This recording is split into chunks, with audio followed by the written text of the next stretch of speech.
everyone, welcome to Gaming Mechanics, a podcast seeking to explore the unexplored topics of games, how they work, and why we love them. My name is Greg. I'm one of your two co-hosts. With me, as always, is Mark. Hello. And normally this podcast is less about kind of gaming news and what we think about games and whatnot, and more about how they work.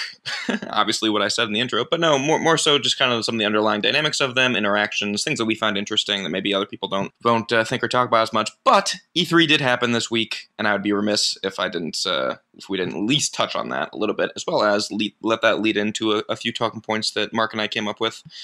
Yeah, but, it's hard to have a gaming podcast where you're like, what E3? I didn't realize. Yeah, exactly. Not acknowledge the fact that E3 happened. So I ended up, it was funny when we were comparing notes, I didn't watch the whole thing. I watched Sony, Microsoft, and Nintendo's bits, and then Mark, you saw Bethesda and Ubisoft. Right, so we kind of saw everything between the two of us. That worked out. Yeah, that was great. It's like we coordinated, but we didn't. Yeah, exactly. I was mostly excited, despite the fact that it's EA and DICE. I didn't really like the 2015 version. The Battlefront 2017 2 looked just gorgeous, as always, and I'm just a fanboy nerd, so I'm excited.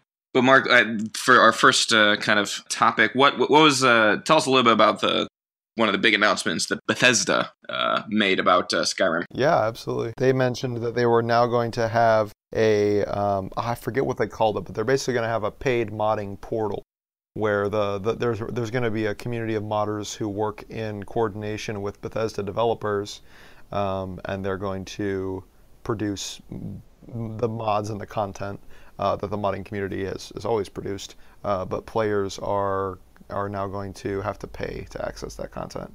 Of course, the way that they pitch it is that you'd get better integration, you'll get better end-to-end support because they actually will be working with people at Bethesda who know the game inside and out.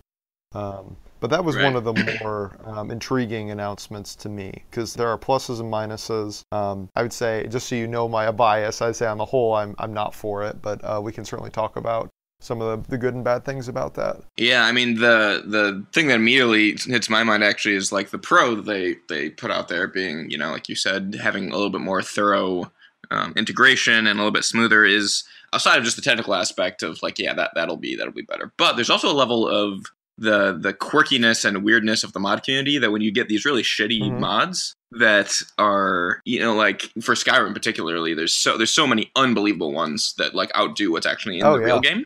But then there's other ones, like some of the player packs you can play as like Sonic the Hedgehog, who's just this grotesquely deformed blue, like they put like, 2 hours of artwork into it, or like an IKEA born, which is literally a walking desk. Oh my gosh. Like that sort of like crap There's level a mod stuff. where all the dragons are just Thomas the Tank Engine. Yeah, that's so brilliant.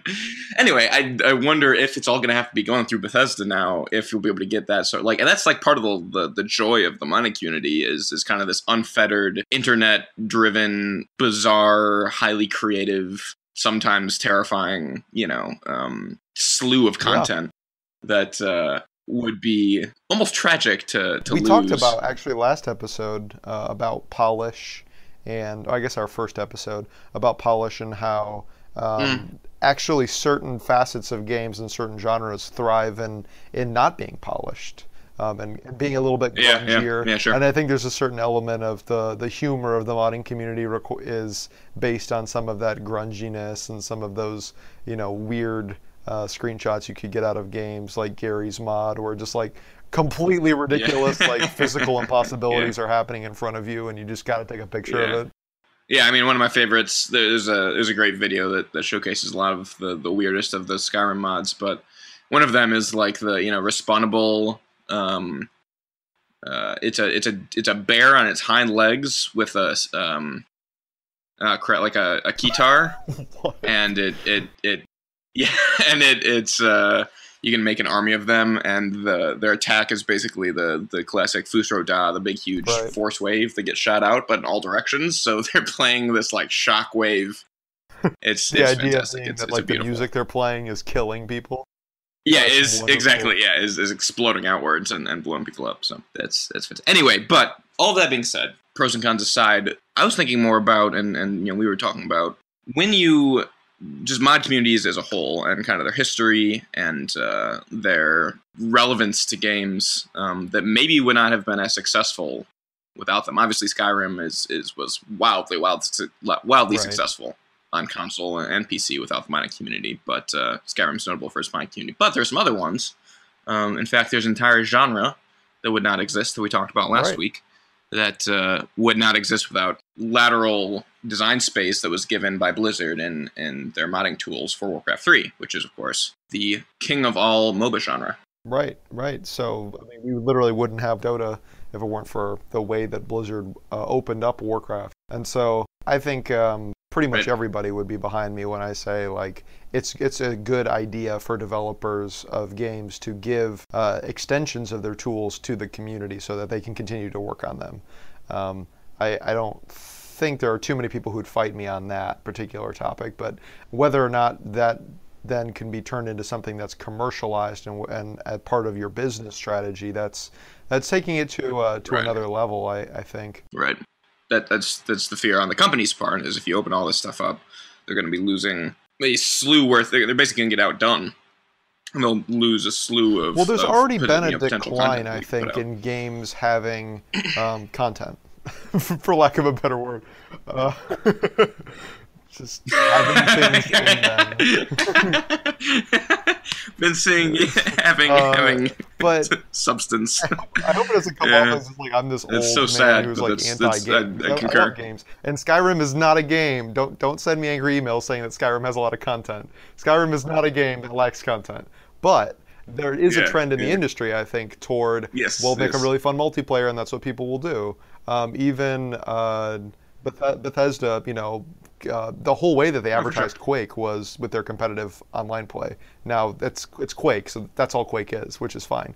But there Yeah. are lots of games that have sort of come in the Right. vein of Quake, Those- where it's like, well, we'll just have a fun multiplayer, and we don't have to worry too much about the campaign. There are tons of neglected campaigns. Overwatch. Yeah, well, so when they don't try to make a campaign and they kind of admit that it's just multiplayer, I'm more okay with that. It's when they kind of slap on some like a veneer of story that it's like, oh gosh, why did you do this? Yeah. Yeah. So Titanfall and Battlefront 2015.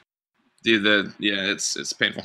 I think what I worry might happen is that there's sort of an outsourcing of content to Yeah. other people, which I want to see tight integration between the story that you're developing and the way that the game plays. Those actually Yeah. are very related. And in order to you tell the story through the way Yeah, that your very game much. is designed. And so I don't want there to be sort of this outsourcing of content, and I think that's what I'm afraid might happen if people start to get paid. Because when you start paying people to do something, you're going to attract a lot more people now to be doing mods because you can Yeah. make a living making mods.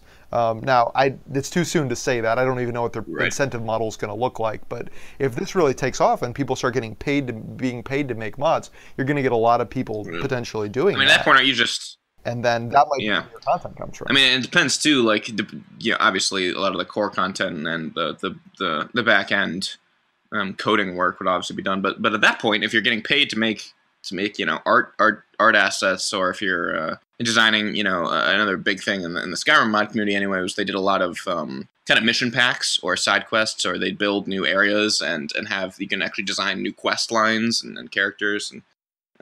So if you're outsourcing side quests or certainly environmental design, the ability like a subsystem, right? There's before even Skyrim released an official housing expansion, which ironically was called Hearthstone, like before Hearthstone was a thing. The modders had built this. Yeah, basically. That had been a thing that the community had built through mods, the ability to have your own player housing and design it. And all of the community ones are way superior to the official Bethesda one that got released. So obviously, there's Right. things that the Bethesda one has in terms of integration of other people in the community will be able to talk about it. That's a lot harder to do when you don't have the resource of voice actors as a modder, right? And just kind of greater integration Right, to the yeah. game as a whole. But past that, if you do see, like you said, some sort of incentive, it'd be very interesting to think about like what the difference is between an independent modder and a member of the company is, because at that point you're just building. I mean, you're just doing the Yeah, work of a designer, right? you're helping them build their Um, game. It's what keeps popping into my head is remember there was an episode of Mostly Walking we were watching regarding mhm. Mist, and they kept making jokes about the Uber for government and the Oh Uber for water, and yeah, yeah. this is the Uber It's for so stupid. content. Like, It's so stupid. I totally forget about that. uh, They played that joke for like 15 minutes too. No, you're totally right. Yeah, no, that's also a timely thing because Uber just got CEO removed, didn't it? Like yesterday. oh yeah, I mean Uber's not doing super well. They made some bad business deals involving Yeah, pissing off yeah. Google, Anyway, so that's not good. You outside don't of want to that, make Google upset, but uh, yeah, no, very much. That is, it is it's a way to bring about. I'm sorry, I'm still stuck on that. I'm remembering other sequences of making that joke. That stupid German voice. Um, but no, you're absolutely right. Uh, and it would be really interesting because on one hand, part of me is like, hey, that could be a decent thing. As I've been saying, the modding community tends sometimes you have these people that I legitimately don't understand the modding community well because I've never done it. I've only seen the fruits of the labor, but I don't understand how you have people that can make content that is like superior to what the professional game designers do. Um, some of that might be, just amount of time where they can spend, months on one project as opposed yeah, to in game development, everything is so, you don't tend to have a much time right. as they want. They don't have to Exactly. make the same deadlines and But past trade-offs. that, the level of quality and just kind of scope is tends to be real impressive. So part of me is like, hey, maybe that's not a bad thing. The other side of that though Hmm. is the back end side, which is then the way that content gets pushed to everyone else, which is through a pay gap. Not a pay gap, sorry. That's that refers to something else. No, like a paywall. There we go. A Yeah, glass ceiling, if you will. right. Yeah. Yeah, no, paywall. Yeah, through a paywall, basically. So you're getting the game, but you're Right, getting less of the game because what all your friends are talking about is right. this really cool mod or something like that. And the success of Uber, I think a lot of it has to do with the hype. There are people who are really happy with Uber, and there are people who aren't realize that you aren't making as much Right. as it sounds like you'd make. And so, anyway, that's a bigger discussion Yeah, about the sure, gig sure. economy. And I definitely think that Bethesda is doing the right thing from like a business standpoint. Like this makes a lot of sense given the current climate of the economy, Yeah, for like sure. the And just the way economic that people climate think about, in America right now. pushing. Yeah, Yeah, like the idea of like, yeah, doing something like Uber, where it's like, oh, I'd really love to have something I can do right. whenever I want Exactly. for a few hours a week, and Bethesda will now pay you if you want to Right. mod Skyrim for a few hours a week, Yeah. which is cool. I don't think that's not a bad thing. I'm maybe concerned is too strong of a word, but I'm curious to see the effect that it's going to Yeah, have for sure. on the game. And the community as a whole. I mean, like we said, part of and I'll go a little bit back to a little bit of history in terms of the initial launch of Battle.net with Brood War for StarCraft, Hmm. and then of course the Warcraft 3 scene that birthed Dota. I remember playing a whole tons of those, but it got to the point where people were playing the custom maps more than the competitive on both those games. You'd go into the custom games Hmm. lobby, and there'd be all these incredibly creative and varied game modes. Which, of course, Dota, Defense of the Ancients was by far the most popular. There were so many clones of that. Good lord, I remember playing a Helm's Deep one. It was very odd. Anyway, point is, That sounds a big part of the reason fun. that those games succeeded so much, outside of just the incredible quality and of course the Korean scene birthing esports for Brood War, was in fact the community being able to come around those mods. It wasn't even just a hey, this is about the content. This is about the quality of stuff that gets pushed to the players and then them interacting with it solely. It was far more a social thing, which is so important around games. Hmm. A little bit less so on console, I think, but that doesn't really matter because we're talking about mods. So yeah, just the idea of a game's longevity and success being so tied to its player base and I think we talked about this a little last week, even just kind of this like sense of ownership over the game, kind of being able Yeah. to have it be something that got passed from the developers to the players, and now it's become kind of their own thing. And that fosters a very, very powerful sense of belonging and reason to come back over and over and over, even if the game itself isn't you've played hundreds and hundreds of hours of it. Especially with something like Skyrim, that's not multiplayer, right? You only have single player elements there. It's not like you can. Right. That's the one experience. Exactly. So to have people continually come back to it and be interested in it. Now, of course, Skyrim is a little bit different in that it's one of the just biggest games in existence. I mean, in terms of scope, there's so much you can freaking do. Yeah. Anyway. Well, actually, that leads me into talking. I've talked a lot about the negatives. I want to talk a little bit more about Sure. a positive thing about what could come out of this. So one of the things I think about Skyrim that really lends itself well to this this paid modding community is part of the experience you're paying for when you buy Skyrim is to be able to explore this expanding, Sure. ever-changing world. And so it makes sense for Bethesda to incentivize people to continue expanding that world. Yeah. Whether that's their own employees who continue to add content or these sort of independent contractors, which is essentially that's probably even how they'll be paid. It's just, as a contractor for the company. And so I think it actually works really well in this case. I'm curious to see if anybody else adopts it or if there are other games that they'll try to fit it into. It's interesting too, because like another thing that was talked about a little bit that I'm just thinking, nothing was said about Elder Scrolls 6, right, at E3. And I then read an article about that, and it's because they reached out and Bethesda's spokesperson said it's because it's not happening right now. Just no one, it's not even, I don't know if it's even on the books, but it's no one's developing it right now, so there's nothing to show. So that makes sense. Skyrim was 2011, I think, so 6 years ago, which is a long time. Of course, they've done the Elder Scrolls Online and have been continually support that. I think they did, and they're releasing Oblivion or Morrowind rather in the game, which is cool. But it's a very, very different thing as far as I can tell. So when I was thinking about what Bethesda's going for with this, outside of potentially just why now, basically, like why are they trying to put in a new system when something has been working so smoothly and well for like 6 years, which is the modding community, and it potentially could be to set up for something like Skyrim or not Skyrim 2, Elder Scrolls 6, to have a system in place already, and then and have a kind of network of these independent contractors who they could then utilize potentially for another giant game. Because I don't really know how you outdo Skyrim in scale. Maybe you don't. I don't even know. Well, I know Breath of the Wild was, I think, in terms of just scale, technically, at least minus the expansions, is bigger. Than As in just the physical land mass area? Okay. Yeah, sure. That's just the physical land mass. I don't know in terms of like all the dungeons. Or just like the systems themselves. I mean, part of the Skyrim thing is just the sheer amount of crap to do. Yeah, exactly.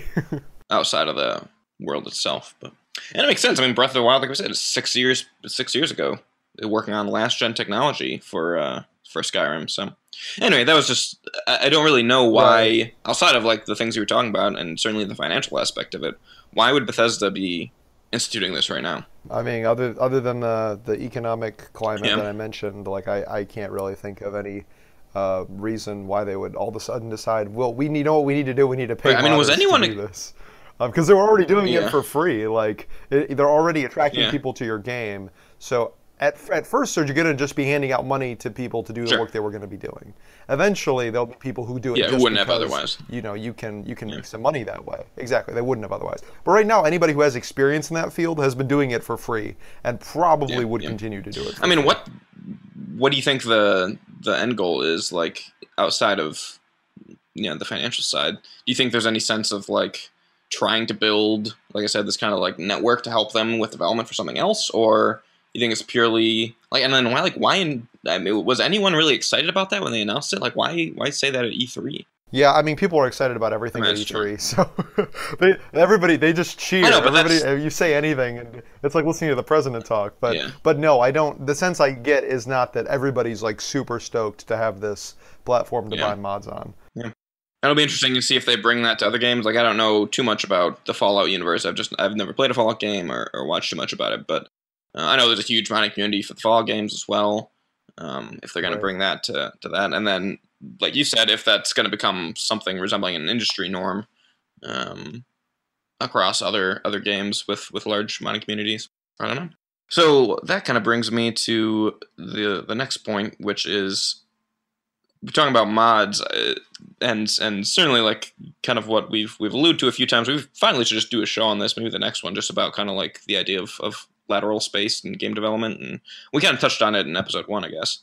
But we should go more in depth into it. But talking of games that do that to an extreme, or even a game that is basically just a mod maker, as a that is the content, is Minecraft, which of course is also a massively popular game, and kind of pushes the limits of what a game is in some ways. I mean that is literally an entire game built around only user generated content.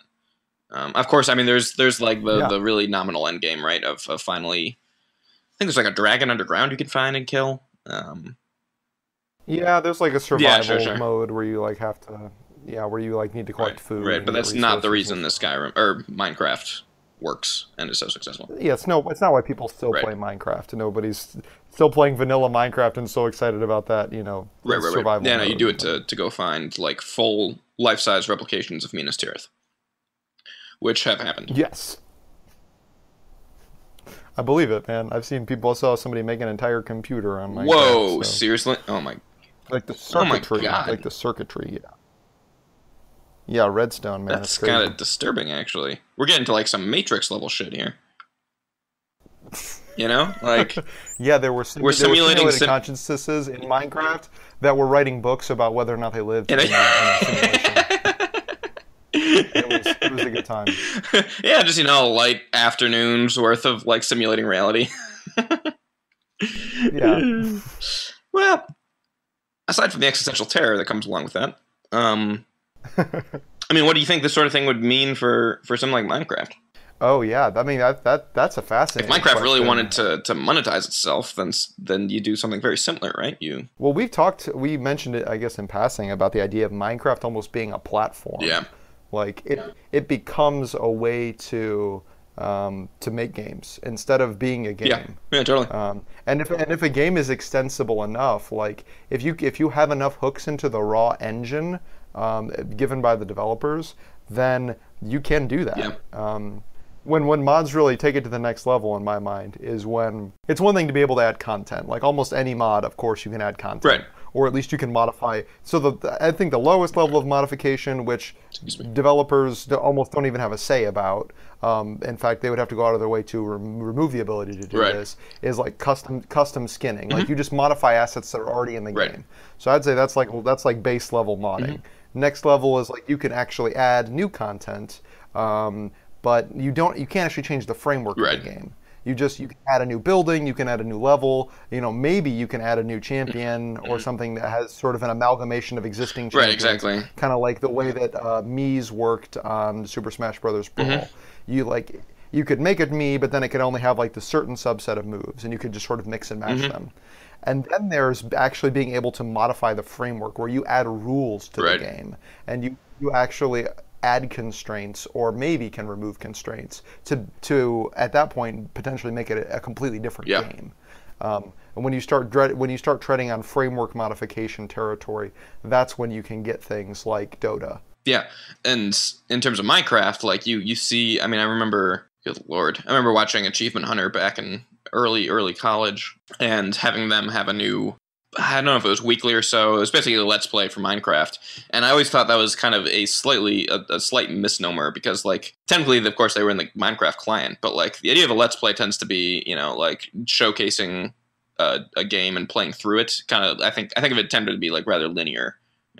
Usually playing through, like, a story-based game or something where there's kind of a beginning and an end.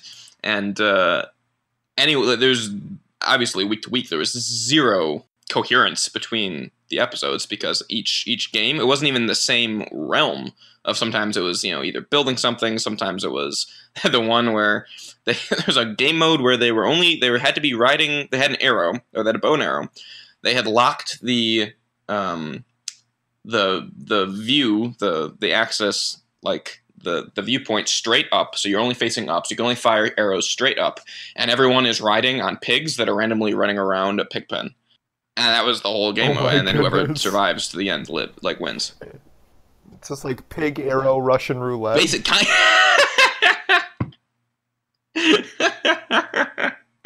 Yeah, that's a really good band name. I keep a list of band names in my phone when I hear someone say a series of words that has that little esoteric quality that sounds like a band name, and that's a good one. Anyway, so yeah, no, it was like that, and then like the next week, it'd be some semblance of being able to, oh boy, or something. It's been so long, but anyway, just night and day, right? Right. Ability of playing, and So that's somebody very watching much that is going to have a really hard time feeling like they're getting a sense of what Minecraft is. But what is Minecraft? Exactly. It's like, unfortunately, no one can be told what Minecraft is.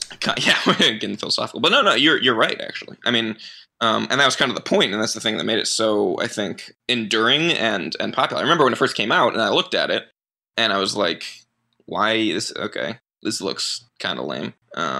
In terms of its ability to, just graphically, mechanically, there's not too much you can really do. And of course, the internet got a hold of it and is now the standard for creativity and user-generated content. So I don't know. It's very interesting to think about that in terms of this broader world of beginning to monetize mods, because suddenly you have a platform, basically it's a game, that is continually generating content. In fact, that's the only reason it exists, is to generate content. Exactly, yeah. And it just kind of gives you a way to do that. And I mean, specifically with the game mode you talked about when I talked about my levels of modding, Right. that actually fits in level 2, because you're not making it so that you can only ride on a pig and shoot arrows. Yeah. That those are sort of soft rules put in by the humans using the game, which is fine. You can make any game you can make with hard-coded rules, you can make with just voluntary rules. Yeah, sure. It's just up to you then to enforce that people don't break those rules, which is how games have worked since, pretty much since video games came on the scene. Since before that, every rule was, of course, enforced by the people playing the game. So there's totally a valid way to make a game. But I think that's one of the reasons why Minecraft is so successful, is because you can add content, and then rules, as difficult as they can be to code into a computer program, can be fairly easy to explain to a human. Like, we hop on a pig, don't get off, and shoot arrows only straight up. Right, exactly. You don't need to, yeah. You don't actually have to do the hard work of telling the computer, where the character's allowed to go, and where it can aim, and where it can shoot, and when it can't shoot. And so it makes it incredibly extensible. Yeah, that's a good point. Very good point. And that kind of goes back to the community aspect, right? Where, like, having a group of people that are online together and are extremely dedicated to this and the game itself, being able to kind of institute those rules by themselves, as opposed to having to have someone build it around them. And there's kind of give and take there as well. That's interesting. Yeah, exactly. So what is there in terms of that top level? I mean, do you think that, like, top level that you're talking about of beginning to actually change? Where you can actually modify the framework, basically. Right. Okay. Well, I mentioned Dota. Yeah, that's definitely one. I didn't play much of Warcraft 3. Right. I did play a little bit of Dota, but it really does feel like a different game. Like the goals are very different when you're playing Warcraft 3 versus when you're playing Dota. Yeah, for sure. It's basically a game sharing an engine as opposed to a mod, or two different games, like two different games that are built on Unreal, like. Gary's mod would be another example of, like, built on the Half-Life 2 engine, but like it's not really a game. It's more in the realm of Minecraft, frankly. Yeah. But it accesses the same engine, but it really isn't the same game. Right. So I think that's the level that you get to. When you get to that third level, is you pretty much have just exposed the game's engine at that point. Yeah, and someone's just building something new on top of it. So yeah, I mean, there's even a level of, like, when games get released initially, particularly obviously on PC, but there's always this kind of outcry or just question in the community of how much. It's not even if, it's how much of the developer tools are going to be accessible to the player base when they get released. Right. Yeah. And sometimes, I don't know, I even wonder, like, if there's some level of them being. I think a lot of people who wouldn't actually be using them or asking those questions kind of become this just, like, default thing that communities ask. And I wonder if there's a part of that that's just kind of influenced by, like, kind of this age of net neutrality being a big issue, and then certainly this is actually less so now, I think, because there's so much pushback about it. But like kind of in like the 2015 area of when DRM was getting really, really heavy, digital rights management with, I mean, like just off the top of my head, Diablo 3 had a really, really intensive DRM thing. That people hated, and then of course the Xbox One launched, and that some people think that actually crippled the entire. It didn't even. I don't think it launched with it, but in all of the pre release hype, there are a lot of people talking about it. And eventually, I think they changed it even before launch. Yeah, they did. But it actually probably killed the train. Yeah, you can change the system before launch, but it's pretty darn hard to change public opinion. Exactly. They already messed it up as bad as they did. Precisely. Yeah, because I think for them it was going to be trying to like check every 24 hours if you were connected. I mean, you always had to be connected to the internet to do anything, and I think it was going to have like an anyway. Point is, I wonder if there's some level of this draw and kind of need for the modding community to have all access to things out of some sort of fear of game developers instituting some really heavy, and of course like the DRM movement started via anti-piracy, and of course I'm all for that. Right. It's a business, and you need to be able to make money. But that being said, it got pretty darn out of hand, and that's one thing I miss a lot from older games, being able to hop on a game at any point without an internet connection. But anyway, I wonder if there's part of the mod community's just kind of virtual of needing to have so many developer tools that kind of draws back to this underlying anxiety. Vitriol, I think, is what you wanted there. Sure. Yeah, it's very possible. I wonder if there's a question behind those questions of like, hey, are you going to lock us out of this game? Like, are you going to try to micromanage every little thing? And even to your point about the early Xbox release, they were talking about basically preventing you from being able to share games with other people. Like, I wouldn't be able to hand you a physical disc and say, right. this game. Yeah, like, yeah. You couldn't play it in your system. It would only play in mine. Mm-hmm. But oh yeah, I forgot about that. That was ridiculous. Yeah, it was quite extreme. And modding is obviously counter to that, because you're gonna have it more open and more extensible and more able to do things you shouldn't be able to do with the game, right? So if you want to have this really crisp, airtight storyline, and you're allowing people to mod it, well, they can probably mod it, make their character super awesome, and blow through the game and completely ignore, all these gates and pacing that you put into the game. Mm-hmm. That's something you're opening yourself up to as a developer. Your creation is can be corrupted, I guess, quote unquote. Right. But if you are willing to give the players the autonomy to do that, I think currently there's a lot of demand for that. And I don't think that people do ruin the game for themselves. I think mostly they do play through it the first time the way they should, and then they put on God mode and they do what they want. Yeah, which is interesting too. Like, think about game. I mean, so like the current state of, I was mentioning kind of Blizzard's initial forays into that platform of Battle.net and the incredible modding tools and stuff that came out for StarCraft and Warcraft 3, but then their current kind of replacement, actually StarCraft 2 got a whole lot of flack when it released for not having any of those tools as well as being slightly DRM heavy, if I recall. And they've since instituted, so at least in StarCraft that changed. Overwatch even instituted a new mode, which is kind of this level 2-esque in your little system of thinking about modding, where they open up within the game the ability to change things within. They call it the arcade, actually, in both games, if I'm not mistaken, where they give basically limited dev tools. You can still kind of build new things inside the confines of the game, but it's not a kind of true opening up to being able to do whatever you want. It would never, in StarCraft at least, like the StarCraft 2 arcade, you don't see anything resembling like the difference of Dota. And then, of course, in Overwatch, it's all still very much Overwatch. You can change like ability cooldowns, and you can alter certain rules already. But it's basically just being able to strip away restrictions that are in the game normally, and then play the game without restrictions, as opposed to like actually getting to change or design something new. So that's an interesting in between that at least that the Blizzard seems to have adopted. That's interesting, and there between the levels. It's interesting to me that Minecraft, which very much at home in level 2 there, where you can Hmm. create content galore and then the rules you've got to sort of self-enforce. There's Right. limitations to the audience you can play with then, Yeah. because you can't play with people that you don't trust, and that's going to necessarily limit the scope of that game. Yeah. If we're going to talk about, this new mod that is these new sets of rules that you put on top of Minecraft, let's just call that its own game for a second. That Hmm. game is pretty limited in that you can only play with people you trust. In the same way you'd only play Monopoly or hide and go seek with people that you trust. You didn't go see it. It's such a good example. Because like otherwise, maybe they're not looking That's for actually you. that They might not left. just yeah. That might not just be a good example. It might be the best example of games to not play with people you don't trust. Fair enough. It's right up there with like Hide and get mugged. I and go seek. Come find me. It was a stranger. It's like, what? Yeah, it's right up there with like, hey, hold this knife. What I was saying was Anyway, that sorry. It was really funny.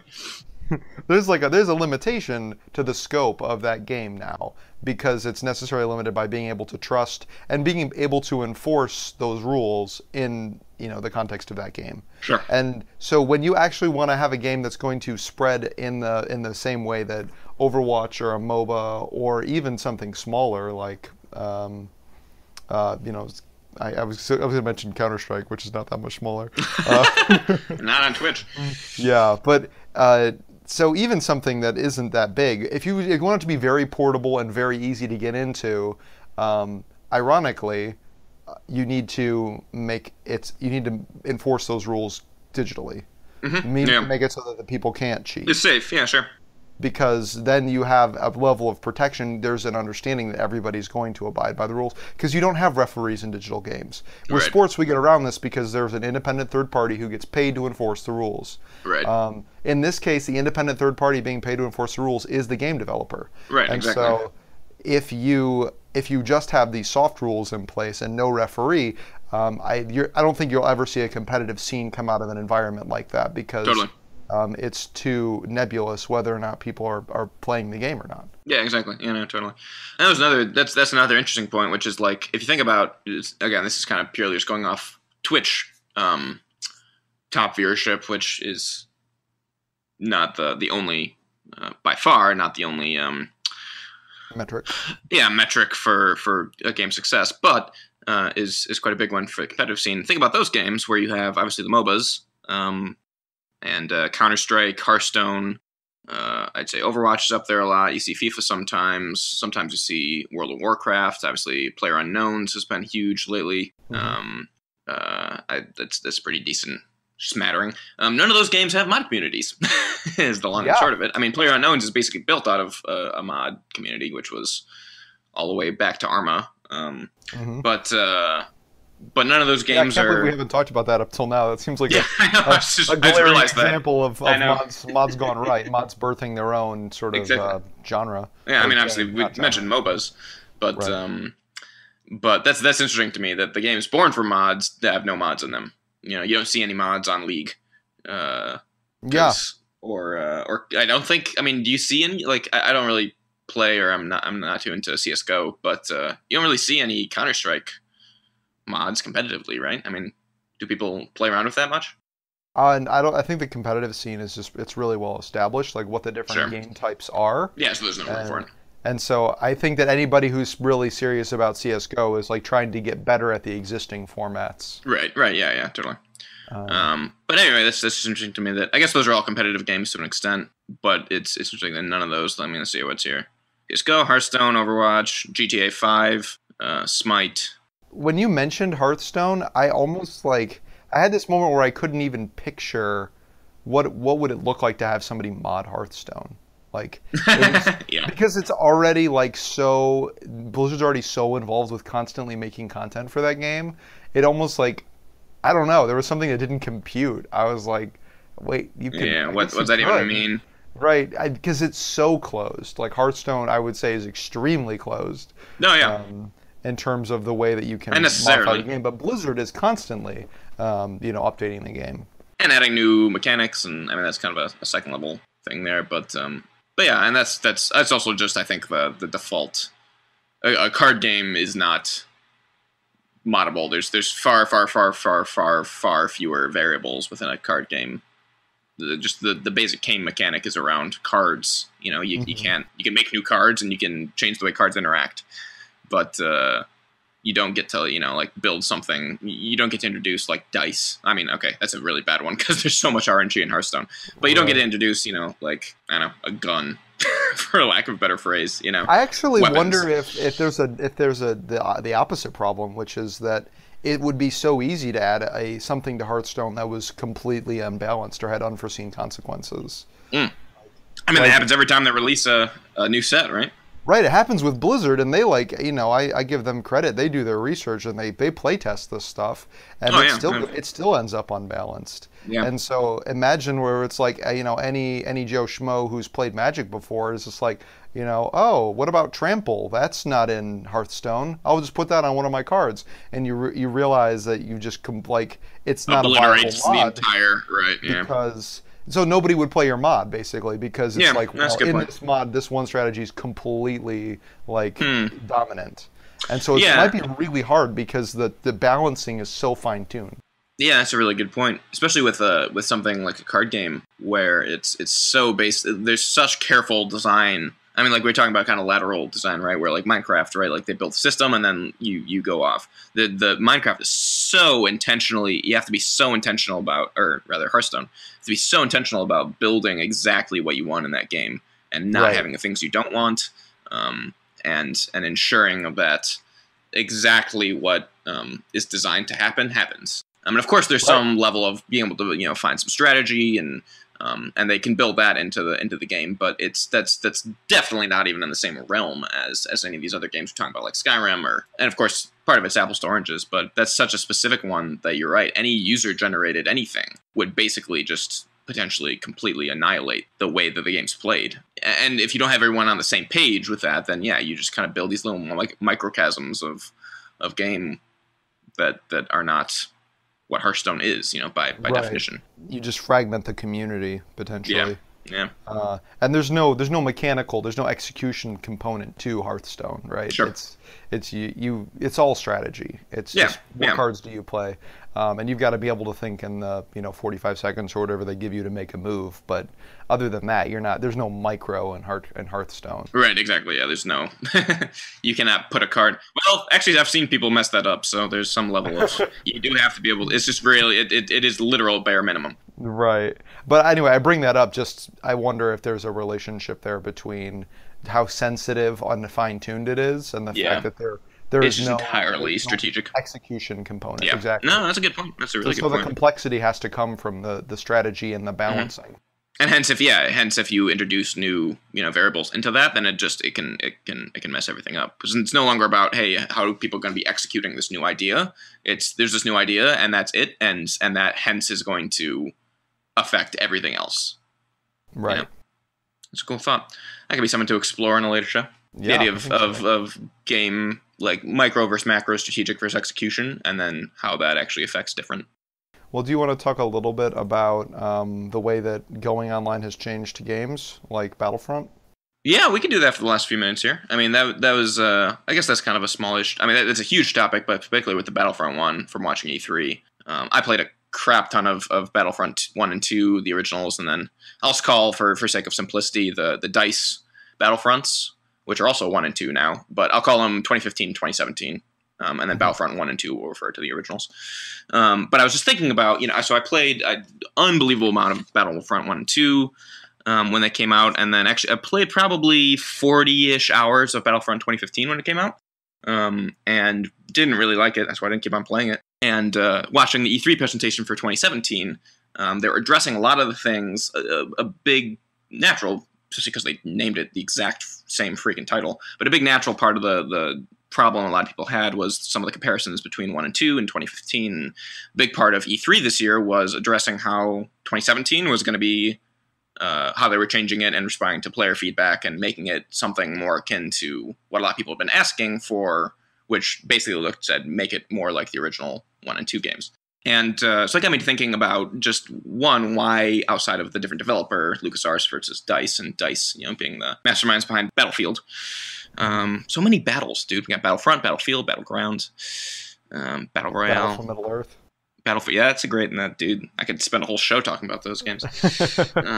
Anyway, point is, I was thinking about why they were so radically different and why Battlefront 2015 kind of failed so hard. And a lot's been written about this in terms of its, progression systems. But the thing that I was zeroing in on was the fact that Battlefront 1 and 2 were built in an age, Battlefront 2 a little bit less so, but definitely Battlefront 1, which I think was like 2003. Right. And was built in an age before online gaming was normal on any platform, much less consoles. Right. Yeah, it was the very age of early split PS2. screen. It was a LAN game basically. I know. You hang out with your buddies and you all play Battlefront. Exactly, and it was so fun. Some of my favorite past gaming experiences, memories as a younger lad were getting to play Battlefront with my friends, my cousin, and just kind of hanging out and chilling. So I was thinking about how a game naturally, the main mechanic that I was thinking about was different. In Battlefront 1 and 2, you have, obviously, however many players you're playing, which usually was 2 max, unless you had a multi-splitter where you had multiple people, because PlayStation 2 only had 2 control ports. Right. So usually it was 2, and then you were just fighting against the AI, right? Or against each other and the rest of the AI. There were probably 50 or so characters on the battlefield at a time, and all of them were AI except for the two players.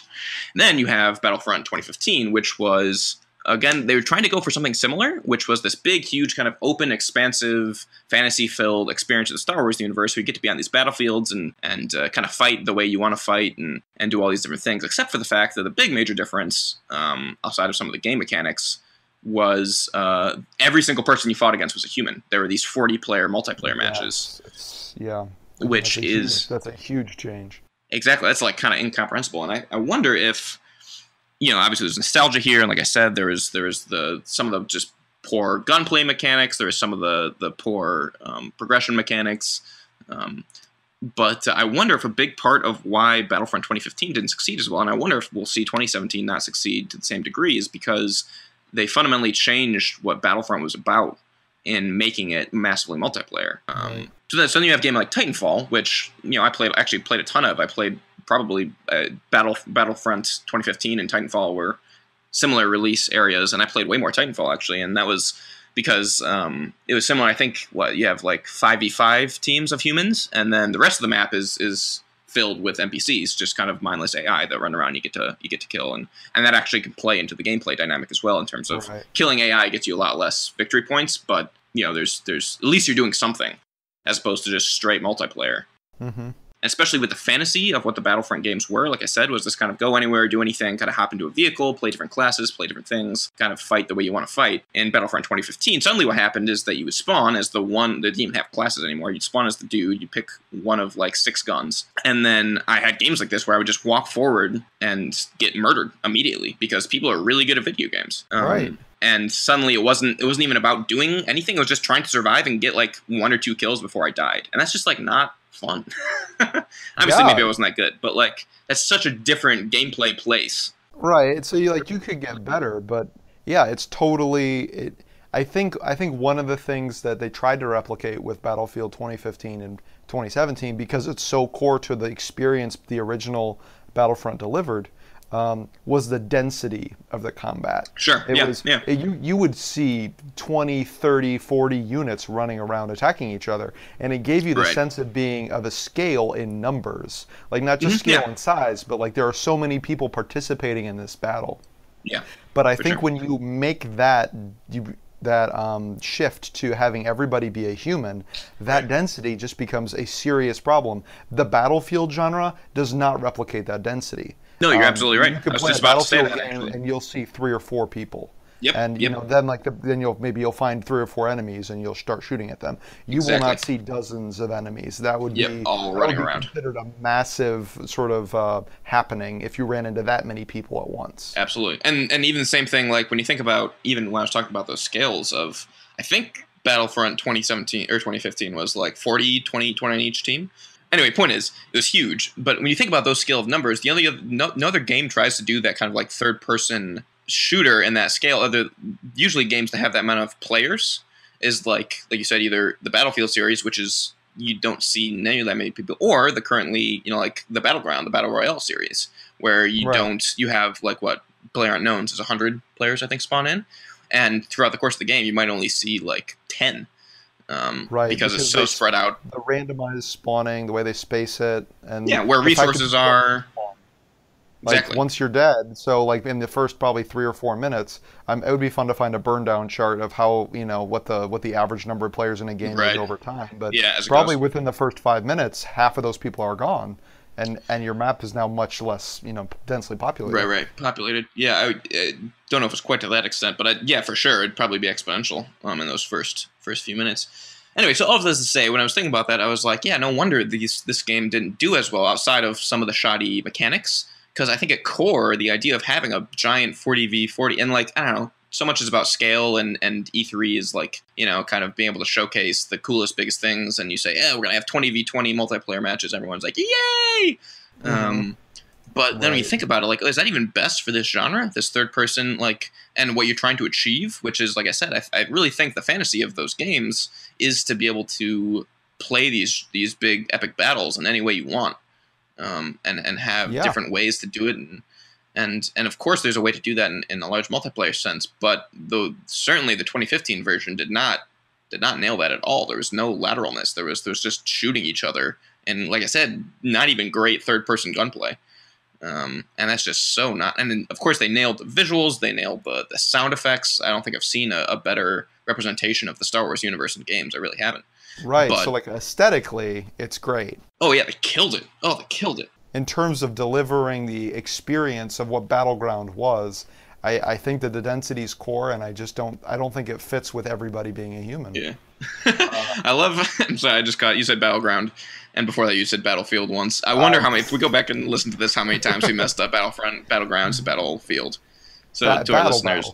Yeah, Battlefield. Hopefully you understand that most of this discussion has surrounded Star Wars Battlefield. Yes, yeah, precisely. But past that. I wonder if the genre would be better served by something like what we see in the MOBA genre, where you have NPCs as a core part of the game mechanic. Yeah, sure. MOBAs, that's another great example. Yeah. Like we wouldn't make all the minions be a human and just be like, oh, it's an improvement on the MOBA genre. Yeah, like, exactly. No, that would be terrible. That would be absolutely awful.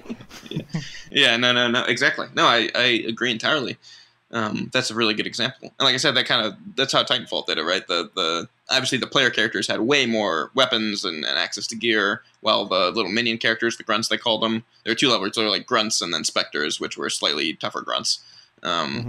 Were really crummy shots. It would take like 10 of them to kill you. But all the same, it gave you something to do and to go around, and it kind of plays into the sense of fantasy for the player, where you're killing that you feel powerful, right? Even if you're not that good against other players, you can go around and kill minions, and you're having fun at least, and you're actually contributing. There's a game mechanic in place that killing minions helps, as opposed to jumping into this Battlefront match and getting murdered, feeling like you're adding nothing to the team, feeling bad as a person because you're not good at this game. And then just continually dying. So I don't know. It's a very demoralizing sense as a player, and I think that like giant 20v20, really simplistic, no class, only shoot each other multiplayer is like it's built to do that, to make you feel bad, which is not the reason we play games. The entry barrier is so high for people who are unskilled, or just people who are new to the game, basically. Yeah, exactly. Which that should remind some of us of MOBAs, another multiplayer only mode. But like you said, even there you can kind of like, you can in League or Dota or HOTS to a smaller extent, at least you can kind of like be decent at holding down your lane and farming minions and killing stuff and getting some EXP and contributing a little bit. Right. Yeah, no, I think that's a distinction that bears like fleshing out. I think when I talked about MOBAs having a high entry barrier, I think specifically I mean to the competitive scene. Yeah. But in terms of like just having fun playing a MOBA, I actually think it's pretty easy to hop in and just start having fun. For sure. Like it's easy to see like, oh, I can kill these minions. If you don't understand lane dynamics, like as long as you don't die under a tower, like you're probably fine. Right. Yeah. You understand. It's pretty intuitive that it's sort of like, oh, if the enemy champ like comes too far down my lane, I'm gonna like hide in the bushes and pop out and get him. Yeah. Like I think there's a lot of really intuitively fun stuff about MOBAs. For sure. Now the competitive scene has really fine-tuned that, so there's a lot of fun stuff that is suboptimal. So you just shouldn't do it, and your team will yell at you. Right. Which I think that does take the fun out of that. But in terms of like just as a game, I think it's actually pretty approachable because the early on in the game, at least, the gameplay centers around these really easy to kill little squatty monsters that you can just like run up, use your abilities, and like take out a whole line of them and feel awesome. That feels good, right? Exactly. As a player, that your experience is, hey, I did something. This feels. I watched my experience go up, and something happened, and it's because of me. I remember so many times playing 2015 where I would run and I'm really okay. To be fair, like I'm not too bad at games either. I've been playing for a long time. And certainly the Battlefront kind of third-person shooter genre I'm plenty comfortable with. And, I mean, I just got murdered as at a 1-to-1 KD, if that, a lot of times. So just not too fun. But in any case, I think we're kind of reaching time to end here. I just want to real briefly, we were talking about the Xbox One launch a little bit before and how the DRM kind of sucked there. We just talk about for a second how stupid the name Xbox X is, or Xbox One X is. Like, I didn't even get it right the first time. Like, it's so bad. I'm sorry, and I had an Xbox for a long time. I definitely lean a little bit towards Sony, but I'm by no means a fanboy. Xbox does things really well, and of course, the achievement of having that machine be so powerful for $500 is real impressive, actually. But good lord, man, like Xbox, like who do they have in the marketing? Yeah, who is like that's it? Yeah. Like, what were the other candidates? Who, like, yeah, right. We've got the Xbox One hammer. Yeah. That would be a better Xbox name. One. Shoot, I can't even come up with a worse name. The Extreme Xbox X1 XX triple 69. Like, I don't know, like. Yeah, right. Or like, it just even the project name, right, when it got announced was called Scorpio last year, which is a sick name. The Xbox One Scorpio. I'm fine with that. I mean, that's even the Xbox. Let's call it Xbox One : the next Xbox. Yeah, right. Xbox again. Like seriously, that's almost equivalent. Like I mentioned, like, yeah, we're actually almost a palindrome at this point, and not in a good way. Like, yeah, like, that's true. There's 2 O's, 3 X's. We just need like another B in there. Yeah, right. We're almost there. It's like the X-Bone Box 1X. No.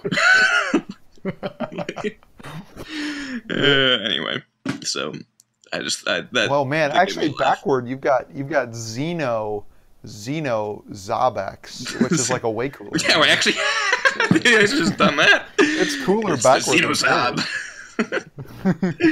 Yeah, no, seriously. So, and we got PlayStation just trucking along. I know some people were upset. I mean, I don't know if upset's the right word, but just feeling a little left out because Microsoft has spent a lot of time developing the Xbox One S, and now the Xbox One X, and there's the vanilla. Yeah, there's sort of like there's the people who just bought the Xbox One and they're happy with that, right. And feeling like, well, there's a lot of R&D going into these improvements. But like, where's the content? Yeah, I don't really understand too the reason for having a two-tiered. Why they released an Xbox One S basically. I can't imagine they made a whole lot of money off the S because I don't know. That's just confusing. If you're gonna do like a mid-tier console generation, then just kind of maybe do one. I don't know. It seems like the X and the S now compete, and that seems foolish. Yeah, it would seem to me like. Maybe the intuition is that people are really excited about. It's easier to get people to buy consoles than buy games, from like a marketing standpoint, and I just don't. That's not true. Yeah, I know. I was like, I know there's a lot of. I feel like I want to sit Microsoft down and be like, I know that everybody gets excited about when consoles come out, but if you make a console every year, just trust me, people will not be as excited about your consoles. Yeah, no, exactly. And if Nintendo at least finally used a real word to name their new console, I mean the Switch. That's a thing I can relate to. I know what a Switch is. Yeah. I've used Switches. Do you know what a Wii is, Greg? I know what a Wii U is. I know how to integrate one letter to change an entire. Anyway. Hey, that's what the Xbox One X is. Oh Greg. my god! No, you're right. Good lord. Even when the Xbox One got announced as the title for the new Xbox, people were like, "Seriously? That's." It's not even that cool. No, it's not. I mean, they were trying to go for the whole like one device to unify all of your entertainment together, but that didn't even really happen either. Why don't you call it like Xbox Unity or something? Like take a note from like the people who name Assassin's Creed games. Like, Xbox Brotherhood. Yeah, exactly. Right? Like you can come up with some sick Xbox names if you just take surnames from existing. Yeah. Exactly. Just take subtitles of Assassin's Creed. Yeah. Xbox Black Flag. I'd buy that. That sounds sick, actually. No, it really does. Or like Halo, Xbox Guardians. Like that's fine. That's great. That's a generally masculine noun. Exactly. Anyway. Okay, cool. Well, I think that'll about do it for today. Sounds good, man. Thanks for listening, everybody. Yeah. Greg, I'll talk to you later. All right, peace. If you enjoyed this episode of Gaming Mechanics, check out our Twitter at Gaming Mechanics or our Facebook page by going to facebook.com/gamingmechanics. Thanks for joining us.